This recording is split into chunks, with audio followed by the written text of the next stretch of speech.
बिस्मिल्लाहिर्रहमानिर्रहीम। अस्सलाम वालेकुम नाज़रीन, उम्मीद और दुआ करता हूँ कि आप लोग जहाँ जहाँ पर होंगे खैर वाफियत से होंगे। नाज़रीन, नेशनल असम्बली से राय साकिब, वसीम मलिक साहब और अहमद बड़ाई साहब एक बार फिर से आपकी खिदमत में हाजिर। लेटेस्ट अपडेट तो टू बी वेरी ऑनेस्ट ये है कि मुस्लिम लीग नून के कायद मियाँ मोहम्मद नवाज शरीफ साहब, जो कल के 2-3 दफ़ा अनाउंस हुआ कि वो लाहौर से निकल पड़े हैं और असम्बली पहुँचने वाले हैं, इवेंचुअली वो अभी अब से कुछ देर पहले असम्बली पहुँच चुके हैं। जब वो असम्बली पहुँच चुके हैं तो इसका एक ही मतलब है कि आज ही असम्बली से पार्लियामान से भी वोटिंग करवाई जाएगी। वोट पूरा किस तरह किया जाएगा उसके ऊपर पिछले ब्लॉग में भी थोड़ी सी मैंने बात की थी और थोड़ी सी बात इस ब्लॉग में भी करते हैं। लेकिन एक बड़ा सवाल जो आपके मेरे हम तमाम पाकिस्तानियों के जहन में होना चाहिए और वो है भी गालिबन, सुप्रीम कोर्ट को लेकर ये अमेंडमेंट्स बहुत इंपॉर्टेंट थी क्योंकि इसके ऊपर क्या सराहियां ये की जा रही थी कि मंसूर अली शाह साहब का रास्ता रोकना पर्पस था। रास्ता कैसे रुका, रास्ता किस हद तक रुका, किस हद तक मंसूर अली शाह साहब पावरफुल होंगे, किस हद तक पावरफुल नहीं होंगे, इसके ऊपर बात करते हैं। और सेकंड हाफ इसी व्लॉग का अहमद बड़ाई साहब से हम बात करेंगे कि एक चीज़ बड़ी टेक्निकल है, आपने वो समझनी है। जिस तरह अभी सेनेट से पास करवाते हुए तरामीम पाकिस्तान तहरीक इंसाफ के वोटों को इस्तेमाल नहीं किया गया, वैसे ही नेशनल असम्बली में 3-4 वोट अभी भी JUIF के वोटों के बाद भी हुकूमती इत्तेहाद को चाहिए ये तरामीम पास करवाने के लिए। तो वहाँ पर कौन कौन से 3-4 वोट हो सकते हैं, वो भी गालिबन पाकिस्तान तहरीक इंसाफ के वोट नहीं होंगे और वहाँ पर एट फॉल्ट कौन है उसके ऊपर बात करते हैं। मलिक साहब अस्सलाम वालेकुम। वालेकुम सलाम से शुक्रिया। सेनेट से पास हो गई, नेशनल असम्बली से भी कुछ देर में पास हो जाएंगी, नज़र आ रहा है जो हालात वाक़यात हैं, जो चीज़ें नज़र आ रही हैं। सुप्रीम कोर्ट को किस हद तक इफेक्ट करने जा रही हैं ये तरामीम? सबसे पहले तो मेरे राइट साइड पे आज बैठे हैं अहमद उड़ाई साहब। अच्छा। इन्होंने कहा कि कायद को मुंतकिल कर दिया गया है पार्लियामान की इमारत में। कौन से कायद को?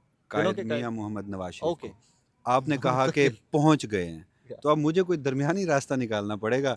तो मैं क्या देता हूं, पहुंचा दिए गए हैं। चलें। पहुंचा दिए गए। हाँ। अच्छा, जहाँ तक ये आईनी तरमीम का सवाल है, देखिए वफाकी हुकूमत और इस्टाब्लिशमेंट एक चीज़ जो अटेन करना चाहती थी आईनी तरमीम से, हम्म, वो था जुडिशरी को कंट्रोल करना। हम्म, हमें समझने की ज़रूरत है कि जो पार्लियामान है ये तो मुकम्मल तौर पर सरेंडर कर चुकी है। सियासतदान माँ सिवाय इस वक्त इमरान खान के, जो इस वक्त जेल में बैठा है, और बाकी उसकी तमाम पार्टी की जो बाहर की क़यादत है, उनको भी मैं उसमें शामिल करता हूँ, वो भी सरेंडर कर चुके हैं। एक कोई फ़रीक पूरी अदलिया को नहीं, मजमूई तौर पर, मगर उनमें से कुछ जजेस जो थे वो आज़ादाना फ़ैसले दे रहे थे हम्म, और वो इस मौजूदा रजीम के लिए मुश्किल था। हम्म।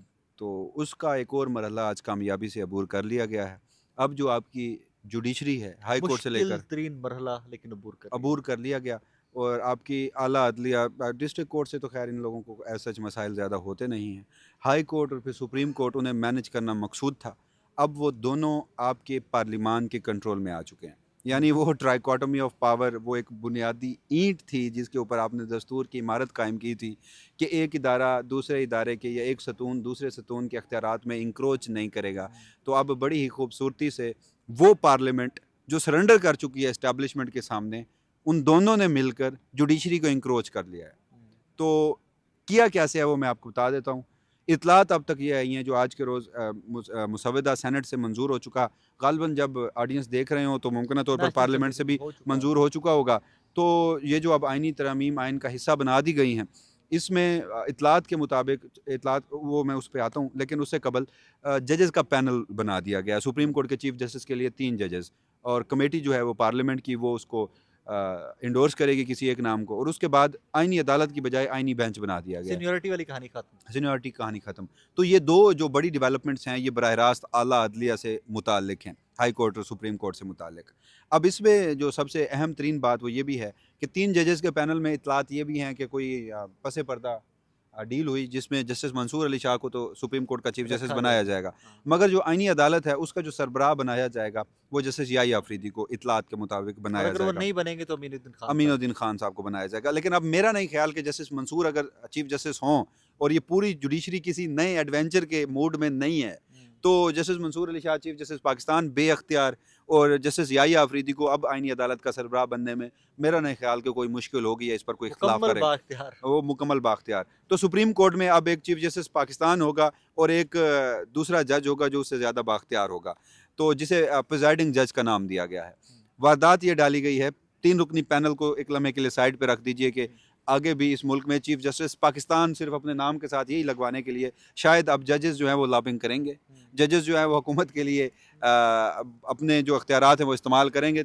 यहीं से फिर इस्टाब्लिशमेंट अपनी मर्ज़ी के जो जज हैं वो सुप्रीम कोर्ट में लगवाया करेगी। जो जुडिशल कमीशन ऑफ पाकिस्तान बनाया गया है, जिसने कॉन्स्टिट्यूशनल बेंचेस की तश्कील करनी है, वो सबसे ज़्यादा खौफनाक मरहला है। उसमें क्या है, मेजॉरिटी किसी भी हुकूमत की होगी, हम ये बात नहीं करते कि आज मुस्लिम लीग नून की हुकूमत है, मैं इसे इस वक्त किसी पॉलिटिकल एंगल से नहीं देख रहा, मैं इस वक्त इसे एक आइन का जो बुनियादी ढांचा था, ट्राइकोटमी ऑफ पावर, उसके कॉन्सेप्ट से देख रहा हूँ कि आज PMLN की गवर्नमेंट, कल को PTI की गवर्नमेंट, जिसकी भी आए मुझे उसे कंसर्न नहीं। लेकिन होगा क्या कि जो जुडिशल कमीशन ऑफ पाकिस्तान है उसमें अक्सरियत हमेशा से हुकूमत की होगी, और जो हुकूमत है, हुकूमत होगी, जो भी हुकूमत, वो हुकूमत क्या करेगी, वो अपनी मर्जी के आइनी बेंचेस बनाएगी, अपनी मर्जी के जजेस, उसमें से सुप्रीम कोर्ट के 17 जजेस में से अपनी मर्जी के 5 जजेस चूज करेगी, और उन पांचों में जो सबसे सीनियर होगा वो आइनी बेंच का सरबराह और प्रिजाइडिंग जज भी होगा। अब वही फिर 5 रुकनी बेंच, उसका प्रिजाइडिंग जज और प्रिजाइडिंग जज के बाद जो 2 सीनियर जजेस हैं उन पर मुश्तमिल एक 3 रुकनी कमेटी होगी जो कवायद व ज़वाबित तय करेगी कि ये आइनी अदालत एक किस्म की जो है सुप्रीम कोर्ट के अंदर, सुप्रीम कोर्ट से बाख्तियार, तो वो काम किस तरह से करेगी। अब मैं मौजूदा वक्त में आ जाता हूँ। इस वक्त अगर मैं देखूँ तो मुझे आइनी बेंच में नज़र कौन आ रहा है, ये जो जुडिशल कमीशन ऑफ पाकिस्तान है, चाहे उसको उसके चेयरपर्सन जो होंगे वो जस्टिस मंसूर अली शाह या जो भी चीफ जस्टिस है वही होगा, लेकिन ये ज़रूरी नहीं है कि वो खुद को उस बेंच में शामिल करवा सके अनटिल अनलेस के उसके पास मेजॉरिटी नहीं है, वो और हुकूमत सेम पेज पे नहीं। तो जस्टिस मंसूर अली शाह के बारे में तो ये हम कह सकते हैं कैटेगोरिकली कि वो कॉन्स्टिट्यूशनल बेंच में नहीं होंगे। जैसे याहिया अफरीदी प्रिजाइडिंग जज हैं, तो उसके बाद वफाकी हुकूमत की प्रायोरिटी कौन से जजेस होंगे। फिर ये भी आइन में लिखा गया कि ये ज़रूरी नहीं, लाजिम नहीं कि हर सूबों की नुमाइंदगी हो, हत्तुल इम्कान कोशिश करनी चाहिए कि तमाम सूबों के जजेस हो। मे का लफ्ज़ शैल का नहीं है। तो अब उसमें जैसे याहिया अफरीदी अगर प्रिजाइडिंग जज बनते हैं तो उसके बाद पंजाब में से इस वक्त इस्टेब्लिशमेंट और हुकूमत के लिए जो सबसे आइडियल जज हैं वो जस्टिस अमीनुद्दीन खान है, और जिनके बारे में मुख्तलिफ लोग उन्हें मुख्तलिफ अलक़ाबात से नवाजते हैं, लेकिन मेरे नज़दीक बनी नो इंसानी तारीख के वो अजीम तरीन इंसान है, पाकिस्तान के जुडिशल हिस्ट्री के या आलमी सतह के नहीं, इतना बड़ा कमेंट, वो बनी नो इंसानी तारीख के सबसे अजीम ज्यूरिस्ट हैं। हाँ। पंजाब से वो पिक होंगे, उसके बाद बलूचिस्तान से जो पिक होंगे वो काजी फाजीसा, उनके अंदर छोटा सा काजी फाजीसा है, बड़ी माजत के साथ मुअज़्ज़ज़ जज है, जस्टिस जमाल खान मंदोखेल, वो होंगे। पिशावर से इटसेल्फ खुद जैसे याहिया अफरीदी होंगे। सिंध से जस्टिस इरफान सादत हैं, अकील अब्बासी हैं, मोहम्मद अली मज़हर हैं, मुनीब अख्तर साहब हैं। तो वफाकी हुकूमत जाएगी मेरे नज़दीक मोहम्मद अली मज़हर के ऊपर, आल दो कि वो अभी तक जस्टिस मंसूर अली शाह के साथ खड़े हैं, लेकिन अब आइनी तरमीम जैसे ही कौमी असम्बली में मंजूर हो जाएंगी ना, उनका जस्टिस मंसूर अली शाह से कोई कल का फिर दोबारा केस लगा हुआ है, यानी आज के रोज लगा हुआ है। और मजे की बात, द मोमेंट कौमी असम्बली पास करा लेगी तो उनका जस्टिस नजर नहीं पड़ रही है, एग्जैक्टली ये सामने सुप्रीम कोर्ट पे ही नजर भी पड़ रही है। जी हाँ। तो अब इसका कद ना बड़ी माजत के साथ, ये शारा दस्तूर पे सबसे ऊंची इमारत है, 2.5 से 3 फुट ऊंची इमारत है।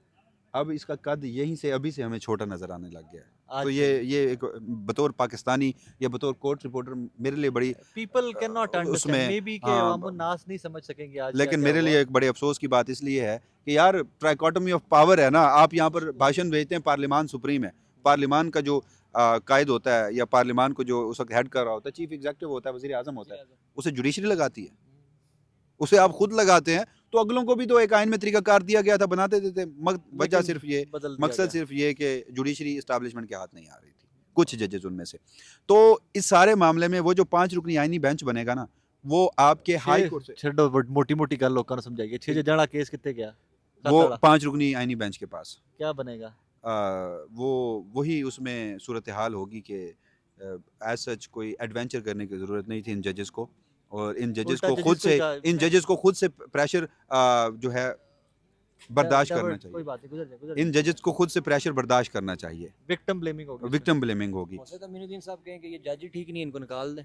हाँ मुमकिन। अच्छा, इसमें एक और बात, अब सुप्रीम जुडिशल काउंसिल जो है वो जजेस को निकालने का अख्तियार रखती है। हमें देखना होगा कि सुप्रीम जुडिशल काउंसिल का जो इस वक्त साख्त है वो क्या बनेगी। कोशिश ये भी की जाएगी, मैं आपको बात बताऊं, बड़ा वैलिड पॉइंट आपने बताया, चेंज नहीं किया, लेकिन काजी फरीसा साहब चले जाएंगे, मंसूर अली शाह साहब आ जाएंगे, और उसके बाद सुप्रीम कोर्ट के कौन से, और याहिया अफरीदी साहब होंगे, 3 ये होंगे और 2 हाई कोर्ट से। लेकिन अगर उसमें भी थोड़ी सी तब्दीली होती तो वो वो उसमें कर भी सकते हैं, जब इतना कुछ फारूक साहब हैं और हाशिम काकर साहब हैं। आज की अब जो बड़ाई सब जजेस जो अभी सेनेट में वोटिंग हुई है उसमें भी कोई बंदा, जो 2 वोट थे सेनेट के जो सबसे इम्पोर्टेंट थे बीएनपी मैंगल के, वो डिस्क्वालीफाई तो नहीं हो रहे।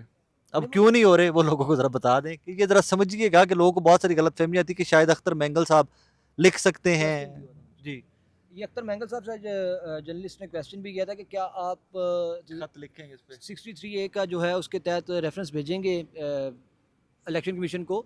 तो मैं उसमें काफ़ी ज़्यादा वो प्रोपेगंडा या जो भी कह लें ट्वीट्स किए जा रहे थे, जो कि मैंगल साहब फिर गए, मैंगल साहब वो करके। बेसिकली आज जो बीएनपी मैंगल के 2 सेनेटर थे, वो 2 सेनेटर पर मुश्तमिल एक पार्लिमानी पार्टी Yes. बनाई है। वो पार्लिमानी पार्टी हैं बीएनपी वो ही मैंगल लिख की। सकते हैं, उनमें से एक लिख ठीक सकता है। था अगर लीडर बना होता। नहीं, पार्लिमानी पार्टी ने जब फैसला कर लिया कि हमने तरमीम के हक़ में वोट देना है, तो फ्लोर तो क्रॉस हुआ ही नहीं। उन 2 मेंबर्स ने उस मिल के पार्टी फैसला के किया। अंदर से एक पार्लिमानी लीडर बनना था, दोनों में जो से एक मुकासिम एक को रंजू बना साहब रखते हों थे। या हाँ, नसीमा एहसान तो साहबा उनमें हों। जब कौन एक-दूसरे के खिलाफ खत लिख रहा होगा उसमें क्या? दूसरा पहले हाँ, कंसेंसस और कैसे इसमें भी होगा? एक बड़ी मज़े की बात है, नसीमा एहसान साहबा जो हैं वो पार्लिमान में एज़ बीएनपी मैंगल की सेनेटर नहीं है, वो इंडिपेंडेंट है।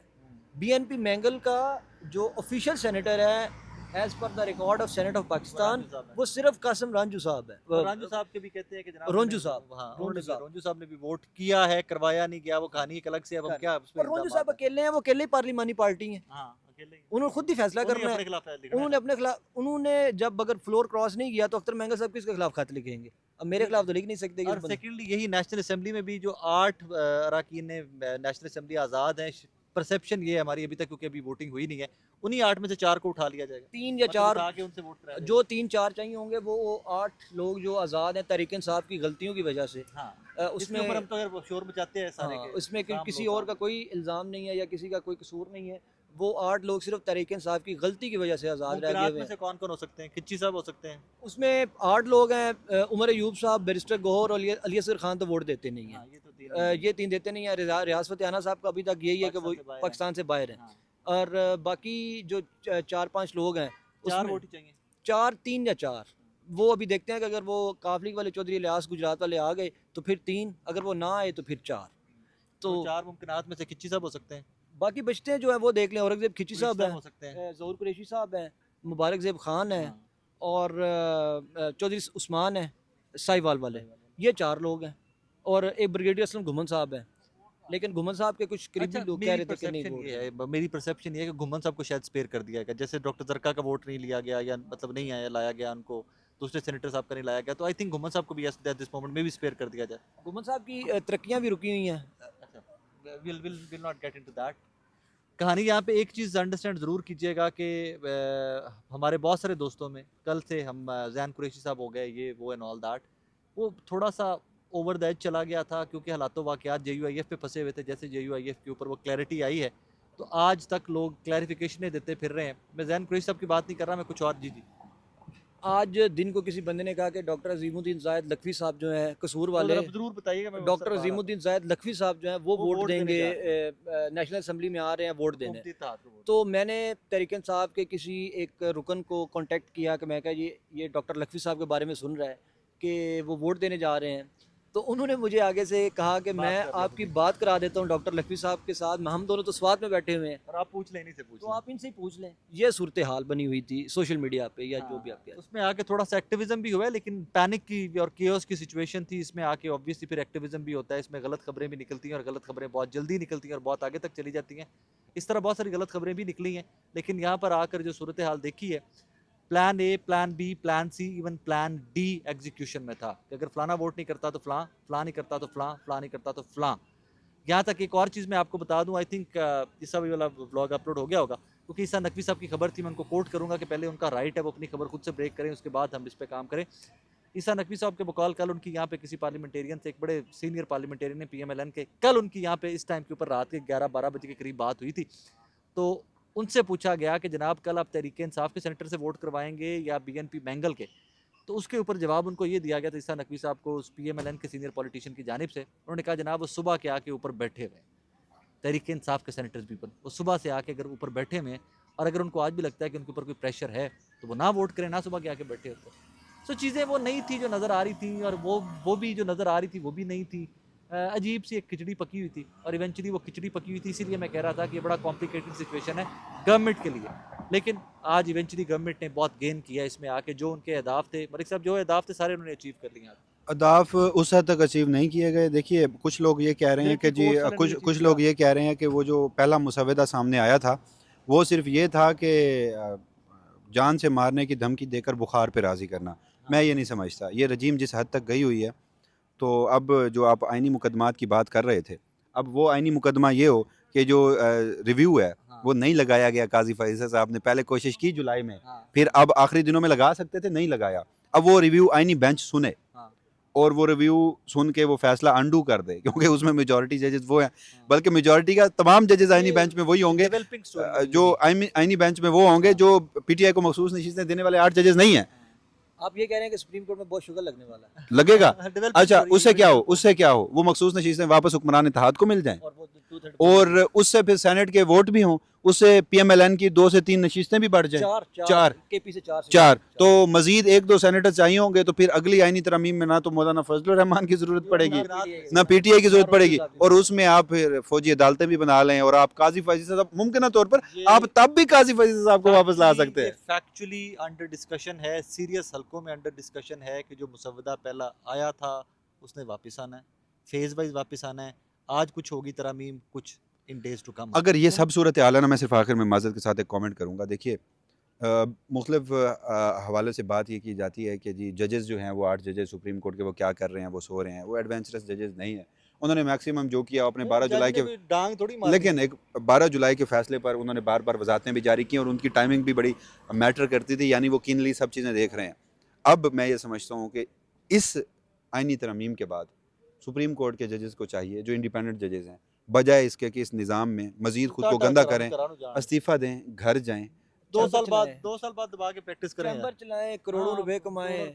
उनके लिए अब बेहतर है कि अब वो रिज़ाइन देकर घर लेकिन चले अब सारी जंग मलिक साहब उसमें एक ये भी ना, अब सारी जंग कल को आईनी बेंच के जज बनने के लिए स्टार्ट अच्छा हो मलिक जाएगी। साहब एक वो भी थी कि वो कह रहे थे कि हमने लोगों के लिए इंसाफ को सस्ता करने जा रहे हैं, तो वो तरमीम के अंदर एक ये भी चीज़ है कि जो हाई आपने कोर्ट से था। सुप्रीम हाई कोर्ट की पिटीशन अगर अपने फैसले को चैलेंज करना है सुप्रीम कोर्ट ऑफ पाकिस्तान में, तो उसकी फीस 50,000 से बढ़ाकर 10 लाख रुपए 10 कर लाख दी गई कर है। दी गई। लेकिन उसमें आपको एक और भी मज़े की बात बताऊं, जी। आखिर में जाते जाते, ये जो आइनी बेंच बना है ना, ये आइनी बेंच आप ये भी समझिए कि ये आइनी बेंच बैठ के टैक्स मैटर्स, ये आइनी बेंच बैठ के उसके साथ साथ जो दीगर मामलात है, क्योंकि हाई कोर्ट की जो 199 की अच्छा रिट जी, होती है ना, खबर है इसकी, मैं अभी इसकी क्रेडिबिलिटी को मैं नहीं जानता, खबर है वो मैं आपको बता देता हूँ।